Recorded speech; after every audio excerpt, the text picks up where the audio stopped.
Wednesday, the 9th of January. Welcome, everyone, to the program. This is your Business Morning. Let's get started. What's our Wednesday business briefing? Kano State Governor Ganduje met yesterday with Nigeria's Minister of Finance, Zainab Ahmed, over foreign investors' plans to fund the Core Igbo power plant project based in Akwa Ibom State. $1.7 billion is the figure that's been reportedly being pursued by foreign investors looking to invest in one of the mega projects in Nigeria's gas industry, and that, by extension, the power sector. According to reports, the Kano State government is looking to lock its industrialization program, getting access of power supply from the 540 megawatts Core Igbo thermal projects in Akwa Ibom. Of course, that's the story. You know, Kano State is about that industrial base that is being pursued. Of course, the government has a number of interests. It's one of the special economic zones in the country. Of course, you also had the Kano Industrial Estate. That's been there for decades.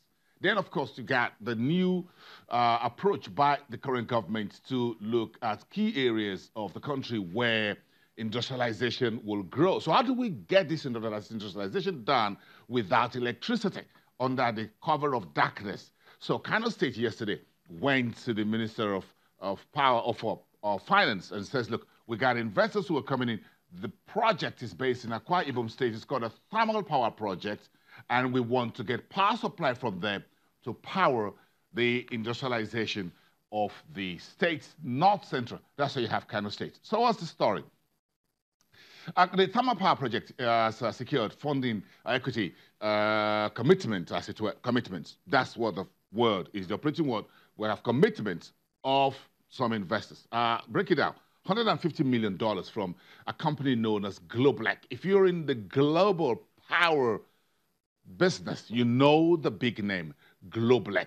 They are based in Europe, and they say they are bringing $150 million into the Akwa Ibom project in Akwa Ibom.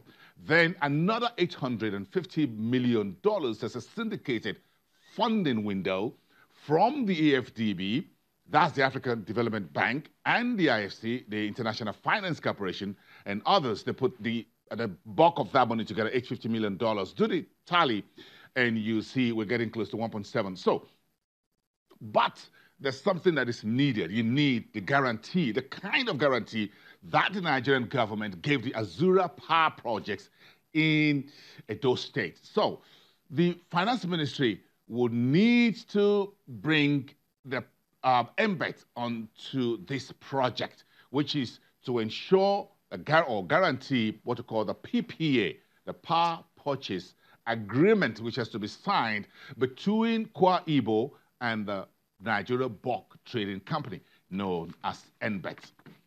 Meantime, ExxonMobil is also buying into the project, according to reports, and is ready to build $500 million of gas pipeline from its deep offshore to supply the gas needed for the Kwa Igbo to operate. All that, if you link it from the Niger Delta, offshore, onshore, all the way to Kano State to power that economic zone, northern part of the country.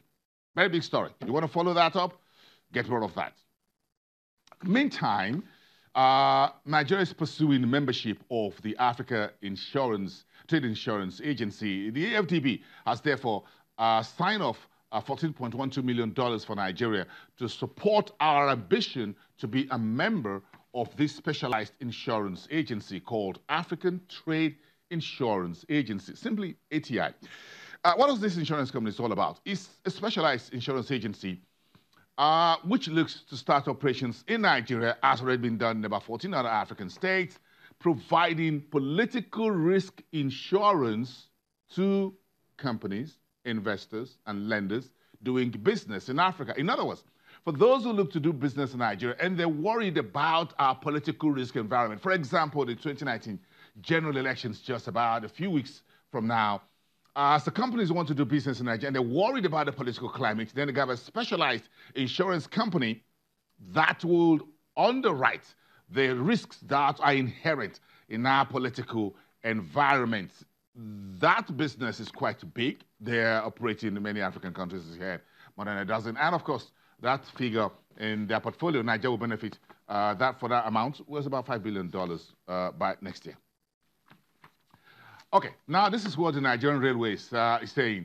The managing director says the revenue from the Abuja-Kaduna rail line, which was inaugurated July 2016 by President Buhari, the monthly revenue has jumped by a whopping 400% per month. Last year, the number of trips on that Abuja-Kaduna rail line actually increased from 4 to 8, according to Nigeria Railway Corporation, and more coaches are going to be deployed on that route because of the increased passenger traffic, and of course, plans to run that rail service on an hourly basis, just as you have it in other developed economies. Meantime, the Nigeria Railway Corporation Executive Managing Director Okere says about 80 million naira was generated in 2018. That's higher than 16 million, which was generated in 2017. But the rail line is not on a break-even business yet, so they're still spending a lot of money. So what's the problem with running this railway line? And that's what you find there. Nigeria Railway Corporation says the company is spending about 100 million naira every month as running costs. And the bulk of that money goes to what? Using generators to power all the train stations, to power 24/7. And that's buying about 96,000 liters of diesel every month. You know the price of diesel? Check it out. It's about 245 naira per liter. So we make it 80 million and we're spending 100 million. And that tells you we need to do something about electricity because Nigerian Railways is still running on generators. Interesting, isn't it?